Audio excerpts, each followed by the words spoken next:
nous vous saluons dans le nom précieux et glorieux de notre Seigneur Jésus. Nous sommes dans la joie de pouvoir réellement nous retrouver au milieu de frères et de sœurs pour pouvoir partager la parole du Seigneur. Nous remercions une fois encore l'administration du groupe Nuit Fracassé pour nous avoir réellement choisi de pouvoir intervenir sur la femme vertueuse. Et nous bénissons le Seigneur qui nous donne cette opportunité afin de pouvoir réellement partager la parole du Seigneur avec les frères et les sœurs, de pouvoir réellement être utile pour son peuple, de pouvoir apporter des paroles de consolation, de bénédiction, d'encouragement. Que l'Éternel, notre Dieu, soit favorable à tout un chacun et comme il est dit dans la parole, ceux qui sont dans la détresse, que cette parole puisse réellement apporter les secours. Ceux qui sont malades, que cette parole puisse vraiment apporter la guérison, que le Seigneur puisse réellement apporter la délivrance au travers la parole, la paix, la joie, au travers cette parole, car la parole de Dieu est puissante et agissante.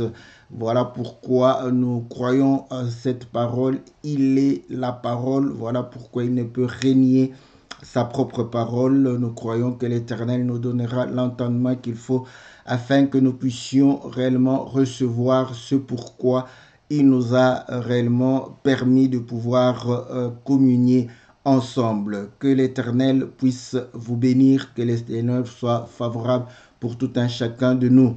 Nos remerciements aussi pour les autres intervenants. Nous avons cité le docteur Adélard, le docteur Oscar, nous avons cité le docteur Noël, le pasteur Joël et le pasteur Victoire, n'est-ce pas, Kabouya, que le Seigneur vous bénisse, parce que nous croyons que nous avons bénéficié réellement du balisage, n'est-ce pas, pour pouvoir parler de manière aisée, parce que nous avons eu beaucoup d'éléments au travers réellement ces interventions qui ont été d'une richesse abondante et qui a été une bénédiction pour tout un chacun de nous. Que Dieu vous bénisse, que Dieu puisse réellement vous accorder davantage, n'est-ce pas, la révélation des mystères de sa parole pour pouvoir réellement nourrir son peuple.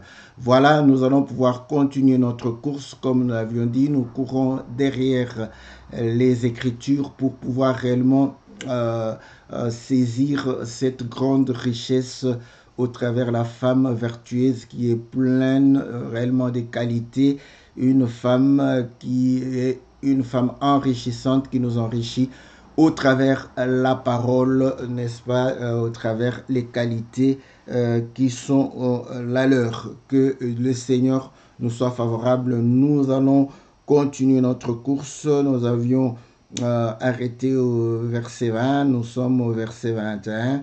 La Bible dit, elle ne craint pas la neige pour sa maison, car toute sa maison est vêtue de cramoisie. Donc là, nous exhortons ceux qui n'ont pas encore suivi le docteur Oscar de pouvoir réellement le suivre aussi pour beaucoup plus de profondeur et de détails sur ce point. Mais nous allons pouvoir parler de manière simple et peut-être assez superficielle, parce que ici on démontre que cette femme ne craint pas la neige, et la neige tombe en hiver. Donc elle ne craint pas l'hiver, elle ne craint pas le froid, parce que l'hiver est caractérisé aussi par le froid. Vous allez comprendre que Jacob va pouvoir réellement associer le froid à la nuit, parce que quand il va se plaindre devant Laban, il va dire qu'il était réellement brûlé par la chaleur pendant le jour et il était terrassé par le froid pendant la nuit. Donc la nuit au commencement, Dieu appela ténèbres nuit. Donc nous comprenons que lorsqu'elle ne craint pas la neige, c'est aussi supposé qu'elle ne craint pas la nuit, elle ne craint pas les ténèbres. Donc pour quelle raison? elle ne craint pas les ténèbres. Or, la nuit est faite pour dormir et vous savez que Lazare va pouvoir réellement nous donner une information où le Seigneur dit que Lazare dort, Lazare est mort. Donc cette femme ne craint pas voilà, la mort. Pour quelle raison? Parce qu'elle a du matériel qui puisse réellement lui permettre de faire face au froid. Et nous voyons Paul demander à Timothée de ne pas oublier le manteau pour pouvoir passer l'hiver. Donc, nous comprenons que voilà pourquoi l'Écriture dit que toute sa maison, n'est-ce pas, est... car toute sa maison est vêtue de cramoisi. Donc, elle donne des manteaux de cramoisi, de laine cramoisi, parce que nous avions démontré que la laine servait à pouvoir fabriquer les habits lourds pour pouvoir se protéger contre le froid, contre, n'est-ce pas, la nuit, parce que la nuit il fait froid, donc, et on dit écarlate ou cramoisi. Donc nous comprenons, nous avions déjà expliqué que la laine, c'était la lumière dissipe les ténèbres, car la Bible dit que la lumière est venue chez les ciels ne l'ont point reçu, la lumière brille, n'est-ce pas, au sein des ténèbres, en dissipant les ténèbres, en anéantissant les œuvres, n'est-ce pas, des ténèbres. Et nous avons vu que la lumière, la laine parlait aussi de la sagesse, et nous savons que la connaissance, la science, n'est-ce pas, nous éloigne de la mort, car l'ignorance apporte la mort. Et nous avons vu que c'était la foi, et nous comprenons que la foi nous permet de pouvoir réellement vaincre la mort. Et lorsque on parle de cramoisi, l'image de Rahab nous donne réellement beaucoup d'indications. Rahab qui a reçu les espions, donc elle a reçu les messagers, donc elle a reçu la parole, elle a reçu, n'est-ce pas, ceux qui pouvaient réellement la sauver. Et après, ils vont dire, voilà, maintenant tu dois demeurer, n'est-ce pas, dans cet accord, dans cette alliance que nous avons fait avec toi. Si tu trahis cette alliance, voilà, nous ne serons plus redevables. Donc, vous comprenez que le fil cramoisi parlait aussi de l'entente, de l'accord qu'il y avait entre le messager, les espions, avec Rahab. Donc, nous comprenons que lorsque nous avons la foi et que nous sommes réellement respectueux de l'alliance, n'est-ce pas, nous allons pouvoir vaincre réellement la mort. Et car vous savez que le sang est le sang pour l'alliance. Voilà pourquoi nous disons que ce sang ne peut pas être répandu sur les routes ou les objets inanimés, parce que le sang du Seigneur a été répandu pour nos péchés, pour pouvoir réellement nous permettre d'entrer dans l'alliance du Seigneur. De même, nous voyons en Égypte qu'il fallait demeurer dans la maison pour pouvoir bénéficier de la vie. Voilà, donc cette femme, elle est vertueuse. Pour quelle raison encore? Parce qu'elle s'est fait, au verset 22, des couvertures. Elle a des vêtements de fin lin et des pourpres. Or, vous savez que la couverture, c'est pour pouvoir réellement savoir passer la nuit. Parce que la nuit, on se couvre et vous allez comprendre que dans le livre d'Exode, lorsqu'on demande de pouvoir ne pas garder le gage de quelqu'un en dépassant le coucher du soleil, c'est pour lui permettre de récupérer sa couverture et de pouvoir se coucher dans la couverture, de pouvoir réellement passer la nuit, se coucher. Or, vous connaissez que lorsque le Seigneur exhortait ou encourageait les prophètes ou les rois, il leur disait que s'ils obéissent, ils allaient se coucher avec leur père, n'est-ce pas, en ayant les jours véritablement rassasiés, en ayant une vieillesse heureuse. Donc, vous comprenez que se coucher, c'est aussi mourir. et donc ça permet à ce que nous puissions passer, n'est-ce pas, la mort. Or, vous allez comprendre que, comme nous avions dit, que la laine fait toujours des trucs lourds. Ici, hein, aujourd'hui, je ne sais pas avec quel matériel, n'est-ce pas, on peut fabriquer les couvertures, mais nous croyons que la laine permettait à ce qu'on puisse fabriquer ces couvertures. Donc, le Seigneur dit, c'est lui qui croit en moi, même s'il meurt, vivra. Donc, nous comprenons que c'est par la foi, n'est-ce pas, que nous avons réellement la capacité de pouvoir vaincre la mort. Et nous comprenons comment le Seigneur dit au travers Paul, le juste vivra par la foi. Et nous savons que la foi, n'est-ce pas, c'est ce qui va nous permettre de pouvoir ressusciter. Et c'est ça où Job est en train de dire que mon espérance descendra avec moi dans la tombe. Et nous croyons que c'est pour pouvoir réellement nous permettre de pouvoir ressusciter lorsque le Seigneur, n'est-ce pas, viendra pour pouvoir prendre son épouse. Donc voilà, ça lui permet de pouvoir passer, et comme David disait, même dans l'ombre de la vallée de la mort, je ne craindrai rien. Donc parce que nous avons, n'est-ce pas, la couverture, nous avons la foi, nous avons cru, nous gardons la parole. Et comme la parole ne passe pas, elle ne nous fera pas passer. Elle va pouvoir réellement nous permettre de revivre. Voilà, et nous croyons que avec le fin lin, c'est l'habit de fête, ça va nous permettre de pouvoir réellement communier avec le Seigneur, ressusciter pour les noces. Et vous allez comprendre que avec le pourpre, c'est pour pouvoir démontrer que nous allons vaincre la mort, les séjours de mort, les portes des séjours de mort, et nous allons pouvoir réellement vaincre, n'est-ce pas, toute l'influence du monde des ténèbres, parce que nous avons, n'est-ce pas, la victoire qui nous a été donnée par le Seigneur, parce que nous avons cette autorité. Voilà pourquoi il est dit, n'est-ce pas, au verset 23, son mari est considéré aux portes lorsqu'il siège avec les anciens du pays. Donc, écoutez, c'est ce que Paul va pouvoir nous parler sur terre. Nous sommes véritablement des pèlerins, des étrangers.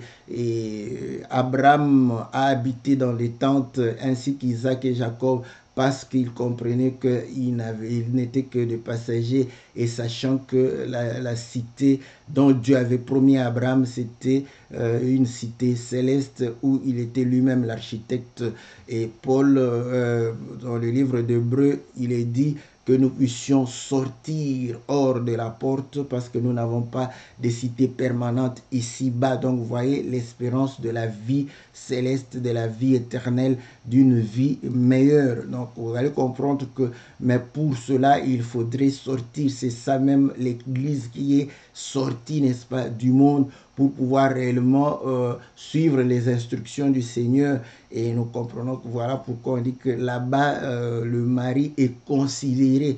Or, nous sommes sortis hors du camp parce que Christ a été crucifié hors du camp. Donc c'est un rassemblement autour, n'est-ce pas, de la mort du Seigneur. Là où se trouve le cadavre, c'est là où s'assembleront les aigles, et c'est une maison de deuil. Et dans la maison de deuil, on parle du défunt, n'est-ce pas? Pourquoi il est mort? Il est mort pour nos péchés.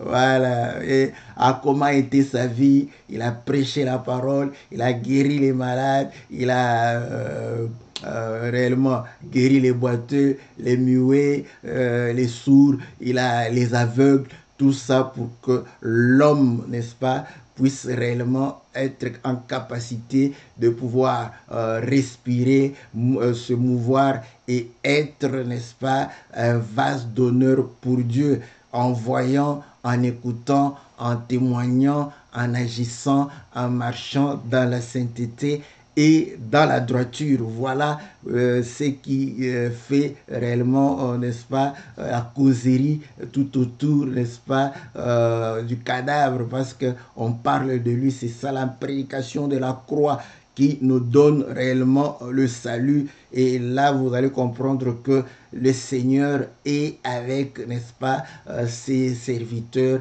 Il est avec réellement les conducteurs, les anciens, pour pouvoir permettre à son Église d'être perfectionnée, d'être édifiée, de ne pas réellement être ballottée à tout vent de doctrine. Donc, nous comprenons que, voilà, la parole du Seigneur, n'est-ce pas, elle est là pour pouvoir réellement nous aider à saisir la parole, à saisir, n'est-ce pas, la pensée du Seigneur. Que le Seigneur véritablement nous soit favorable pour que nous puissions comprendre ces choses. Et ainsi, n'est-ce pas, nous ne craignons pas, n'est-ce pas, la mort. Voilà pourquoi Paul dit que la mort met un gain, parce que nous avons réellement réussi la parole qui nous donne la vie, parce que nous sommes sortis, n'est-ce pas, du monde, nous sommes sortis de Babylone, nous sommes sortis de la confusion pour pouvoir réellement élever le nom du Seigneur, pour pouvoir le glorifier,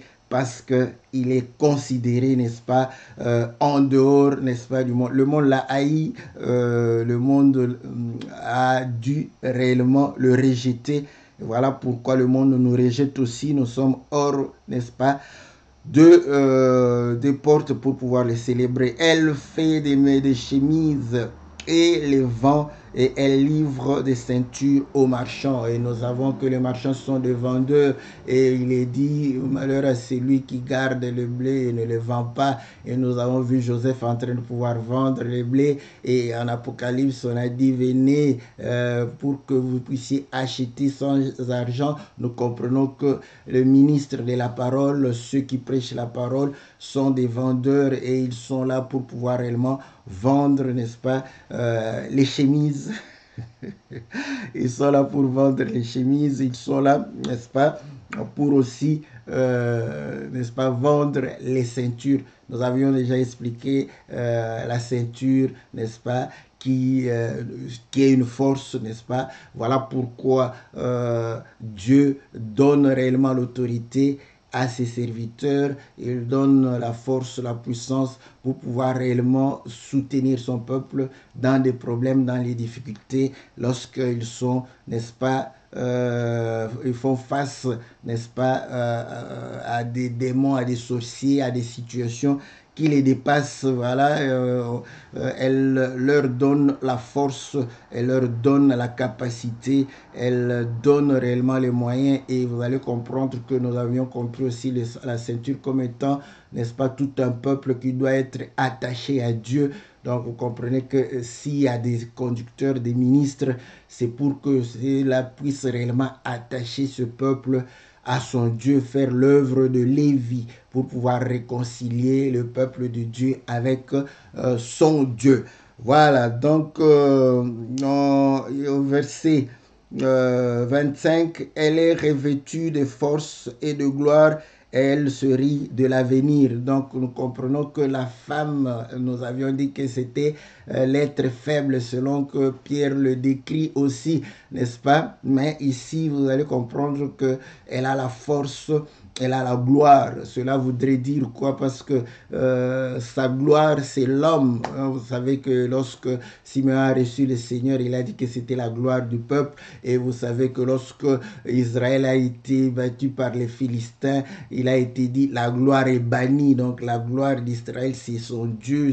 Le Dieu, c'est son époux, c'est l'homme. Donc si elle est forte, c'est parce qu'elle est avec l'homme, parce que l'homme est avec lui. Elle porte la gloire de l'homme, et nous avions dit que la femme vertueuse, c'était le royaume, et le royaume des cieux, c'est le Seigneur Jésus. Voilà pourquoi vous allez comprendre que quoi qu'il a porté, n'est-ce pas, la condition humaine, mais il avait cette force, n'est-ce pas, parce que le Père était en lui et il était dans le Père. Il a dit que je ne suis pas seul, je suis avec le Père. Et vous allez comprendre que cela est important, parce que par la faiblesse, il mourra et par la puissance, il va ressusciter d'entre les morts. Voilà pourquoi nous voyons l'agneau et le lion. Donc, il faudrait que l'agneau porte les péchés et que le lion puisse triompher, n'est-ce pas, de la mort en sortant des tombeaux. Donc voilà comment elle est. Et aujourd'hui aussi,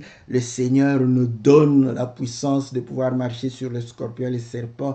Il nous donne l'autorité, il nous donne réellement toute la capacité. Nous portons sa gloire pour pouvoir réellement élever son nom. Et l'avenir, n'est-ce pas, est radieuse. Voilà pourquoi le Seigneur nous dit de ne point nous inquiéter de ce que nous allons pouvoir manger et que le lendemain, n'est-ce pas, sont meilleurs car Dieu a des projets de paix et non de malheur. Que le Seigneur nous soit favorable, que le Seigneur nous bénisse. Voilà. Donc, nous étions en train de pouvoir dire, voilà, nous étions en train de pouvoir dire, voilà, nous étions en train de pouvoir dire que cette femme, n'est-ce pas, est fortifiée par l'homme, par la présence de l'homme, par l'accompagnement de l'homme. Le Seigneur est en train de pouvoir nous accompagner. Il a dit que il sera réellement avec nous jusqu'à la fin du temps. Nous ne resterons pas, n'est-ce pas, orphelins. Voilà. Donc, lorsque nous lisons, n'est-ce pas, au verset 26, écoutez ce que le Seigneur dit. Elle ouvre la bouche avec sagesse et des instructions aimables sont sur sa langue. Voilà. Donc, elle est en train de pouvoir réellement prêcher la sagesse. Vous savez que sa bouche, n'est-ce pas, est en train de pouvoir annoncer les mystères cachés, n'est-ce pas, que les sages de ce monde ne connaissent. Les sages n'ont pas pu réellement saisir, mais cette sagesse cachée qui nous est prêchée. Donc, nous avions dit que le sage, c'est celui qui a la raison des choses, c'est lui qui a leur explication. Vous allez comprendre que c'est lui qui connaît l'explication des choses, c'est celui qui a la lumière sur les paraboles, les proverbes, les énigmes, l'allégorisme du Seigneur. Celui-là est véritablement, n'est-ce pas, celui qui a la sagesse de Dieu, parce que Dieu a traité, n'est-ce pas, la sagesse du monde comme étant de la folie. Et nous comprenons que ceux qui sont rationnels nous traitent aussi de fous. Voilà pourquoi Dieu a préféré sauver, n'est-ce pas, par la folie de la prédication de la croix, parce que nous avons une sagesse que ce monde ne peut comprendre. Écoutez, vous allez voir que Joseph est le symbole de cela, c'est lui qui expliquait les songes. Vous voyez, il n'y avait pas plus sage que Joseph, il n'y avait pas plus sage que Daniel, parce qu'il était, il avait la capacité d'expliquer les choses difficiles, il avait la capacité de pouvoir apporter, n'est-ce pas, l'explication sur le songe.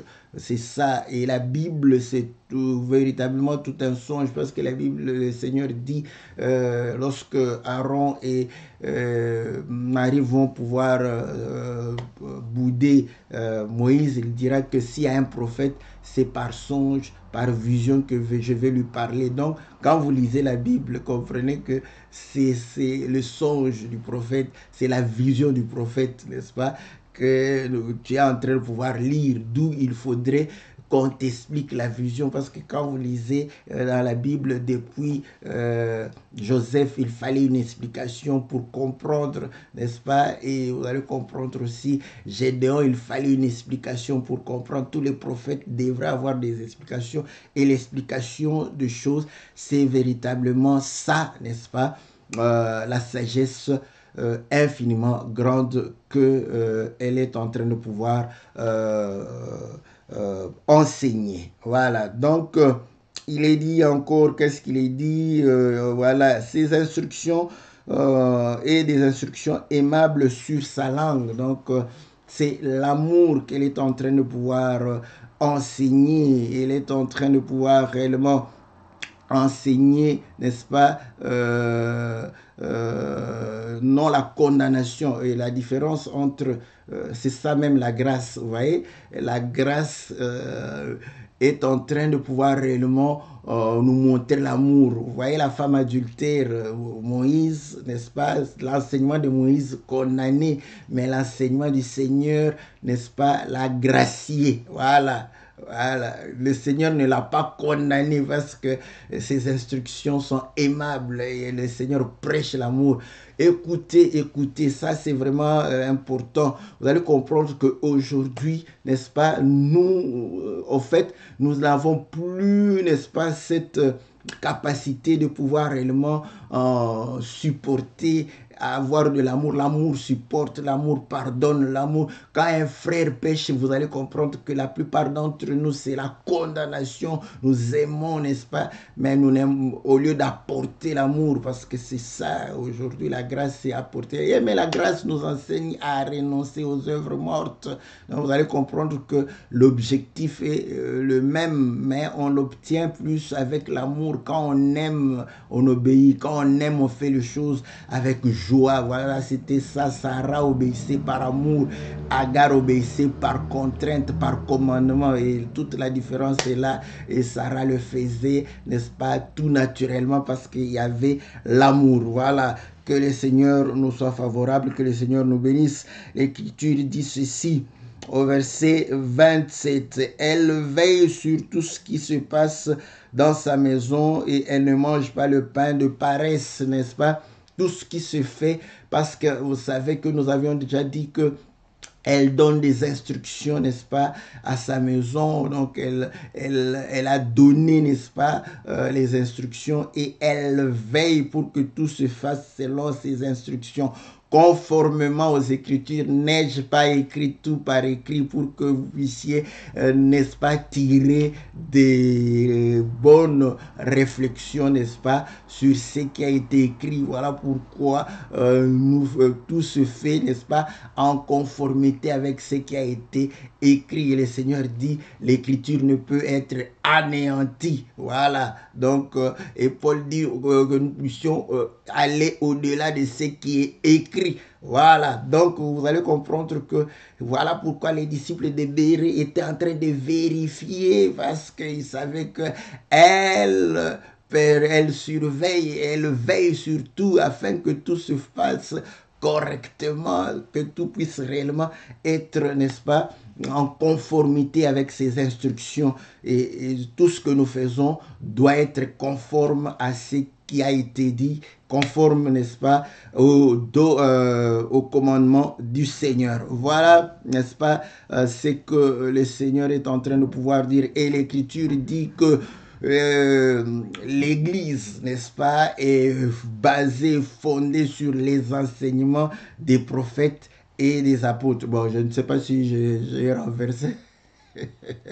Je sais que les hommes de précision, ils vont vous dire, si c'était apôtre et prophète, ils vont vous dire, pourquoi d'abord apôtre? Moi, je suis un généraliste, donc si c'est d'abord apôtre, tout ça, comprenez, du moins, les deux, n'est-ce pas, font réellement le fondement de notre foi. Jésus-Christ étant la pierre angulaire. Voilà pourquoi Paul pouvait dire que j'ai posé le fondement, la pierre angulaire. Et ceux qui viennent bâtir dessus doivent suivre les règles, doivent baser sur le fondement, n'est-ce pas? Donc, vous voyez, parce qu'elle est en train de pouvoir suivre tout ce qui se fait, nous ne faisons rien qui ne soit réellement été instruit, n'est-ce pas, par le Seigneur.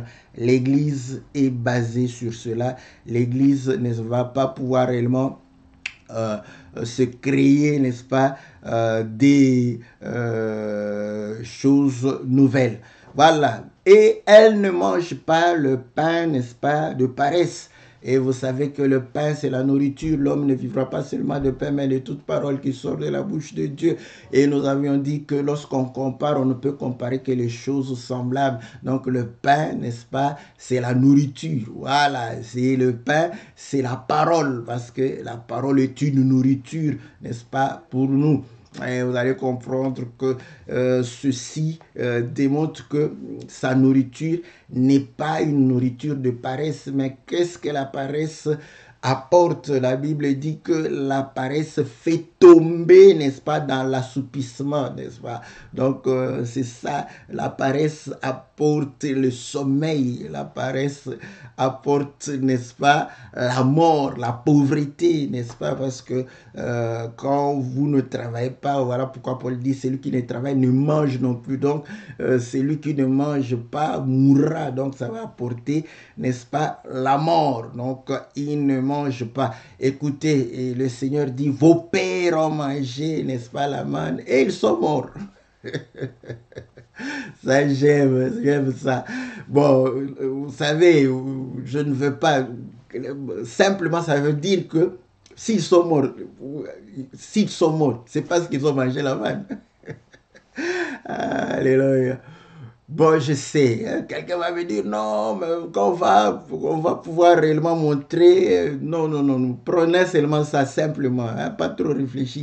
Donc, et il va pouvoir dire que je suis le pain de vie qui descend du ciel. Et nous savons que lorsqu'ils vont manger la manne ou recevoir la manne, c'est à cette occasion que Moïse dira que l'homme ne vivra pas seulement de pain, mais de toute parole qui sort de la bouche de l'Éternel. Donc, dans ces circonstances, dans le contexte, cela voudrait dire qu'il leur démontrait que vous voyez la manne que vous êtes en train de manger, n'est-ce pas? Vous devrez aussi vivre de la loi. Voilà, de la loi. Est-ce que vous comprenez?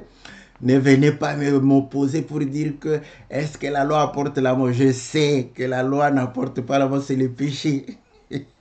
Alors, mais nous sommes ici simplement pour montrer que c'était ça le pain de la paresse, n'est-ce pas? Voilà pourquoi je vais vous montrer que c'était le pain de la paresse. Et le Seigneur dit, je suis le pain de vie qui descend du ciel. Oh, vous savez qu'il va dire, celui qui ne mange pas ma chair et ne boit pas mon sang ne pourra pas vivre éternellement. Donc, pour qu'il vive éternellement, il doit manger ma chair. Et personne n'a mangé physiquement la chair de Jésus, ni bu le sang de Jésus. Alors nous comprenons que dans le livre de Jean, il est dit qu'au commencement était la parole était avec Dieu, la parole était Dieu. Verset 14, cette parole s'est faite chair. Donc, vous allez comprendre que la chair de Jésus, c'est la parole. Et le sang de Jésus, en elle était la vie. Et cette vie est la lumière des hommes. Gloire au Seigneur. Donc, nous comprenons que le sang, c'est la lumière de la parole qui éclaire les hommes. Voilà pourquoi vous allez comprendre que cette lumière donne à celui qui la reçoit la capacité de devenir enfant de Dieu. C'est l'explication de la parole qui nous donne la capacité de devenir enfant de Dieu. Voilà. Donc nous comprenons que c'est ça sa nourriture. Voilà pourquoi nous aussi nous ne pouvons pas manger, n'est-ce pas, le pain qui n'est pas rompu. Donc il faut rompre le pain. Donc ils étaient paresseux pour rompre le pain. Ils ont refusé de rompre le pain. Vous voyez, ils ont croisé les bras. Car l'Écriture dit que le paresseux croise les bras. Ils ont croisé les bras. Ils n'ont pas élevé leurs mains pour pouvoir rompre le pain et pouvoir manger, n'est-ce pas, ce pain. Dieu, n'est-ce pas, nous donne ce pain et vous allez comprendre que cela nous donne la foi, cela nous donne la capacité de pouvoir réellement devenir enfant de Dieu. Et l'Écriture dit assez clairement dans le livre d'Hébreux que il est réellement le rémunérateur et le consommateur de notre foi. Alléluia. Voilà le pain qu'il mange. Il ne mange pas, n'est-ce pas? Il n'agrée pas les œuvres de la loi, il agrée la foi. Voilà pourquoi il a agréé l'offrande d'Abel. Vous voyez? Il a agréé, n'est-ce pas, l'offrande d'Abel parce que Abel avait la foi. Voilà. C'est ça sa nourriture, c'est ça son pain qu'il est en train de pouvoir manger, n'est-ce pas? Et l'Écriture, nous continuons notre course au verset 28. Ses fils s'élèvent et la disent heureuse. Son mari s'élève et lui donne de louanges. Donc, vous allez comprendre que le fils s'élève pour témoigner qu'elle est heureuse, n'est-ce pas?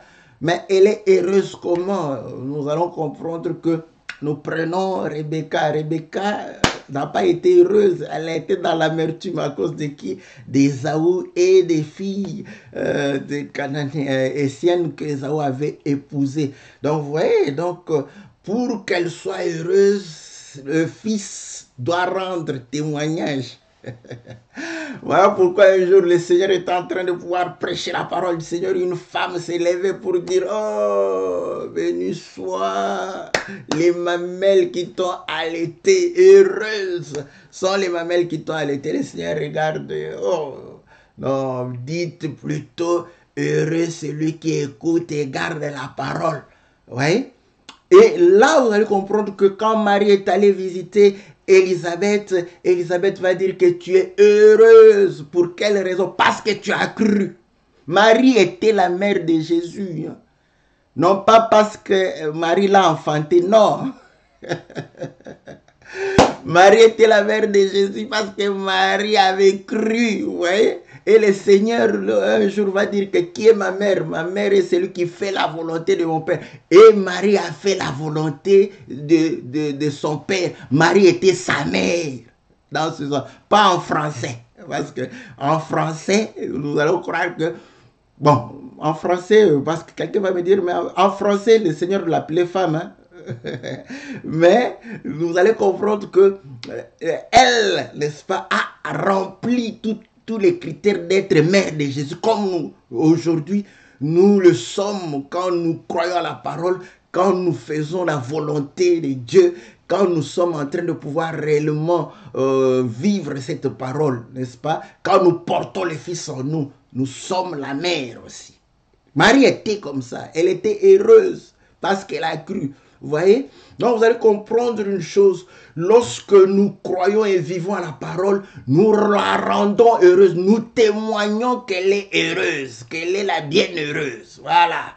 Donc, mais lorsque vous vous comportez comme les Cananéens, comprenez que Rebecca sera dans l'amertume. Elle sera dans l'amertume, elle ne sera pas.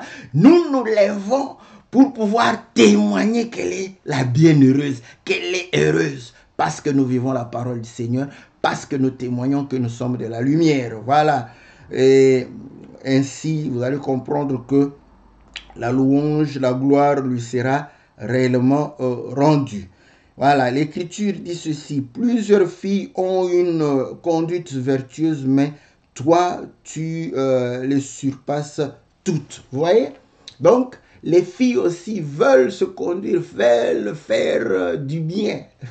Cantique de Cantique dit que je suis un narcisse de Saron, un lit de la vallée, n'est-ce pas?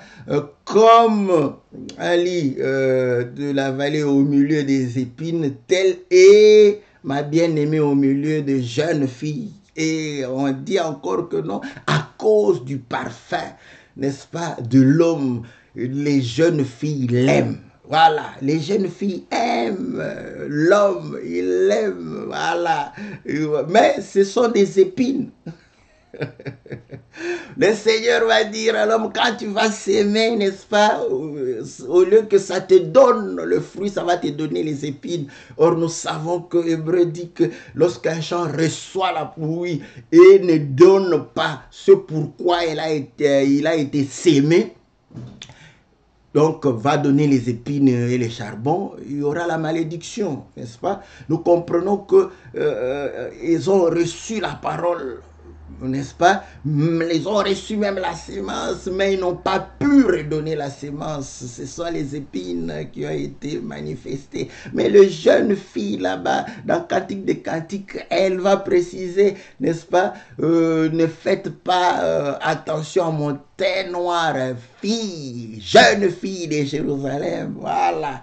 Donc nous comprenons très clairement que effectivement, la parole était venue, comme Hébreu le dit, on leur a prêché la même parole que nous, ils ont reçu la pluie comme nous, mais il n'y avait pas de foi. Voilà, il y a eu des épines qui se sont manifestées et nous comprenons que, n'est-ce pas, c'est véritablement, n'est-ce pas, Israël, n'est-ce pas, qui a une bonne conduite, mais la femme vertueuse les dépasse. Voilà pourquoi le Seigneur dit que Israël a recherché la justice par les œuvres, mais ne l'a point obtenue. Malheur à vous si votre justice ne dépasse pas. Voilà, nous devons leur dépasser. Et ce n'est pas quantitatif, hein, mais c'est qualitatif. Leur justice, c'est pour être vu. Et nous, notre justice, c'est pour le Seigneur. Voilà, c'est ça la différence. C'est pas, oh non, parce qu'ils donnaient un dixième, nous devons donner plus. Ça, c'est mal comprendre. Oh, parce qu'ils priaient 3 fois, nous devons prier 5 fois. C'est mal comprendre. Donc, c'est juste, nous ne faisons pas pour les hommes. Parce que si tu le fais pour les hommes, tu es déjà récompensé. Mais nous le faisons pour le Seigneur. Voilà. Notre justice doit dépasser, n'est-ce pas, la justice des pharisiens pour pouvoir entrer, n'est-ce pas, dans le royaume. Et la Bible dit que la grâce est trompeuse et la beauté est vaine. La femme qui craint l'Éternel est celle qui sera louée. Voilà. La femme qui craint l'Éternel, c'est celle qui sera louée. Donc, nous allons pouvoir réellement, n'est-ce pas, faire encore, n'est-ce pas, notre course, relancer notre course par là. Donc, il est dit, n'est-ce pas, que la grâce est trompeuse et la beauté est vaine. La femme qui craint l'Éternel est celle qui sera louée. Voilà. Le fait d'être beau ou belle ne dépend pas de celui qui l'est. Voilà. Vous voyez, ce langage ressemble exactement, ce n'est pas celui qui court, ni celui qui veut, mais cela dépend de celui qui a paix. Il fait grâce, il fait miséricorde à qui il veut. Ah, vous comprenez? Le fait d'être beau ou belle, c'est une grâce, parce que ça ne dépend pas de toi, c'est une faveur. Dieu t'a fait grâce d'être beau, Dieu t'a fait grâce d'être belle. Donc, c'est une grâce. Donc, nous comprenons que maintenant, il dit que cette beauté, n'est-ce pas, elle est vaine. Mais la beauté, c'est quoi? C'est l'aspect extérieur, n'est-ce pas? C'est cet aspect extérieur. Voilà pourquoi il est dit que la chair est comme l'herbe et toute sa beauté comme la fleur. Voilà, c'est cet aspect-là. Et l'Écriture dit que quand la fleur tombe, l'aspect, n'est-ce pas, l'aspect de sa beauté disparaît. Alléluia. Donc, vous allez comprendre que la beauté, n'est-ce pas, est liée à l'extérieur, à la chair. Voilà. Dieu lie la beauté à la chair. Il lie la gloire à la chair, n'est-ce pas? La beauté, c'est la fleur de l'herbe. Donc, il lie cette beauté à la chair. C'est ça la grâce, n'est-ce pas? Mais il dit que cette grâce est trompeuse. Voilà. Oh, nous savons que Dieu, n'est-ce pas, a dû, n'est-ce pas, choisir un peuple parce qu'il a choisi Israël comme son peuple. C'est une grâce. Ce n'est pas Israël qui a demandé d'être choisi parmi les nations. Dieu l'a choisi, c'est une grâce aussi. Voilà. C'est une grâce. Israël a obtenu cette grâce pour pouvoir réellement élever, n'est-ce pas, le nom du Seigneur. Mais vous allez comprendre que l'éclat, n'est-ce pas, de cela, la loi, hein, n'est-ce pas, je prends un exemple. Vous voyez, ils étaient fiers d'être circoncis. Ils étaient fiers d'être circoncis. La beauté donne une certaine fierté, assurance, vous voyez. Dès que ça y est, un circoncis, voilà, ils nous appellent des incirconcis. C'est là où Paul vient de montrer que mais cette beauté est vaine. Il dit la circoncision, n'est-ce pas, n'est rien si on n'obéit pas à la parole. Voilà. Voilà pourquoi il démontre que non, la circoncision sera seulement la circoncision de la chair, celle qui est de l'extérieur, ce qui est visible, ce qui attire. Mais la vraie circoncision, c'est celle de l'intérieur. C'est ça la beauté est vaine. Et cette grâce-là, elle est trompeuse. Voilà. Aujourd'hui, beaucoup de gens, quand on parle d'Israël comme le peuple de Dieu, ils sont frustrés. Moi, ça ne me frustre pas parce que ça n'avantage en rien Israël d'être choisi par Dieu. Par contre, nous avons l'avantage. Voilà pourquoi l'Écriture dit que ceux qui étaient même sous la loi, pour pouvoir réellement hériter des vrais marchés comme Abraham. Dans Galates, n'est-ce pas, chapitre 3, vous allez comprendre que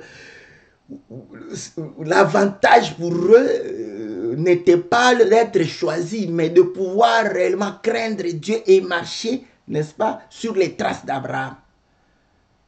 Et la femme qui sera louée, c'est celle qui craint Dieu. Voilà. C'est celle qui craint Dieu.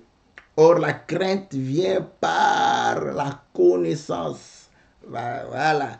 Donc, et cela est le début même de cette sagesse. Voilà, vous allez comprendre que Dieu nous a fait grâce de pouvoir réellement connaître, n'est-ce pas, afin de pouvoir manifester la crainte de Dieu et pouvoir réellement témoigner cette grande richesse.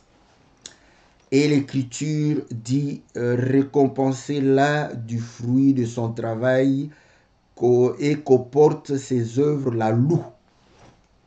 Au verset 31. Donc, l'Écriture est en train de dire de pouvoir la récompenser, n'est-ce pas, par rapport, n'est-ce pas,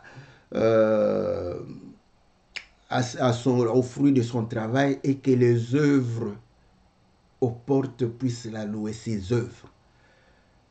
Or, vous savez que, comme nous avions dit, le fruit du travail, quand on voit le fruit de mon travail, c'est la production. C'est voilà, la production, on produit les œuvres. Que les œuvres de cette femme puissent la louer. C'est ça la finalité. C'est ça la finalité. Voilà pourquoi nous avions dit, n'est-ce pas? Nous venons de voir parcourir cette femme vertueuse, plein de bonté, une femme dont la nature, n'est-ce pas, est le bien. Donc voilà pourquoi nous nous exhortons, frères, cherche à voir le bien au travers ton frère. La vie est plus facile lorsque nous cherchons le bien et nous voyons le bien. Nous voyons le bon côté des choses. La vie sera plus facile comme ça. N'est-il pas écrit que quand dans nos malheurs, dans nos souffrances, tout concourt au bien de ceux qui aiment Dieu? Donc pourquoi on l'a dit au moment des souffrances? Parce qu'il faudrait comprendre que effectivement, quel est l'avantage, quel est le gain, quelle est la leçon, qu'est-ce que je vais apprendre de cela?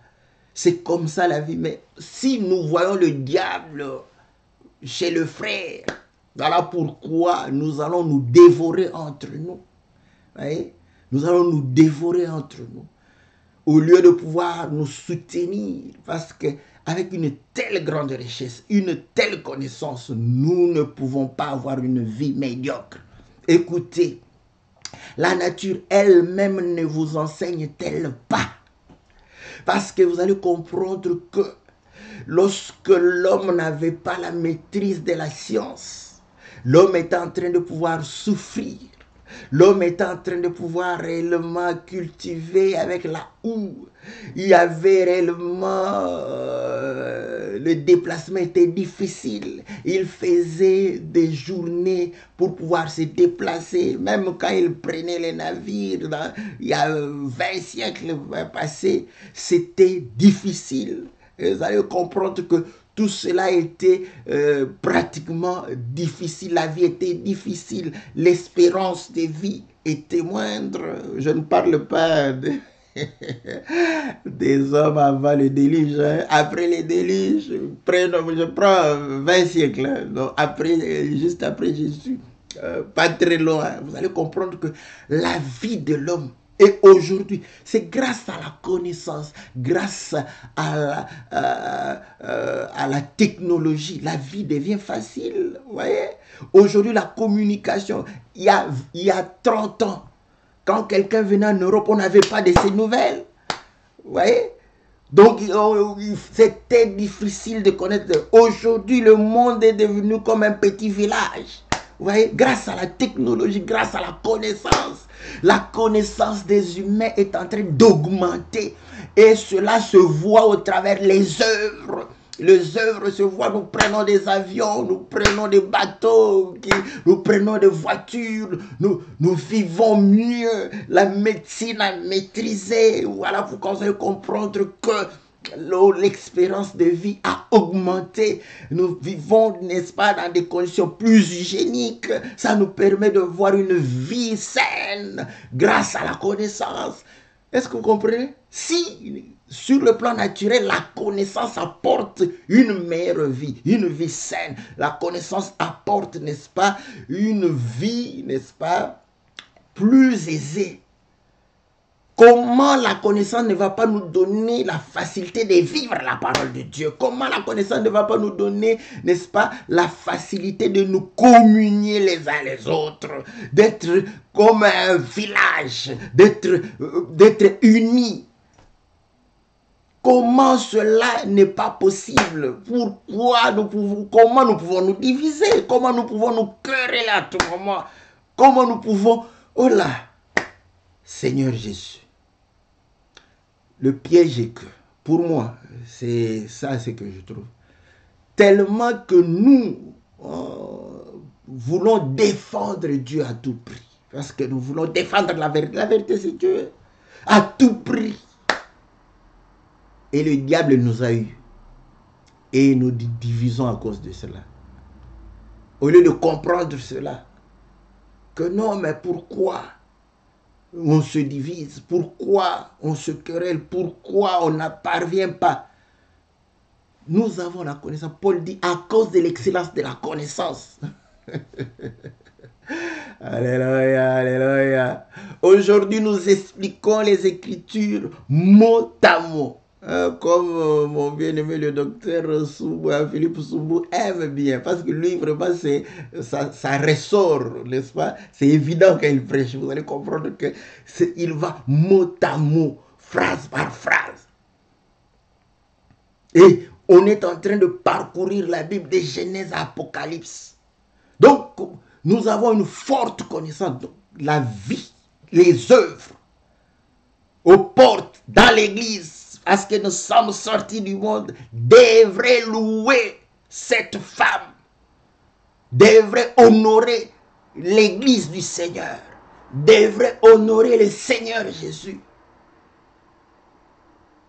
Œuvrons pour le bien. Écoutez, moi j'ai un principe, je le dis, si j'ai raison et qu'on me donne tort pour que l'œuvre puisse avancer, j'accepte ce tort-là. Je l'accepte parce que je ne serai pas le premier, c'est ce que le Seigneur a fait.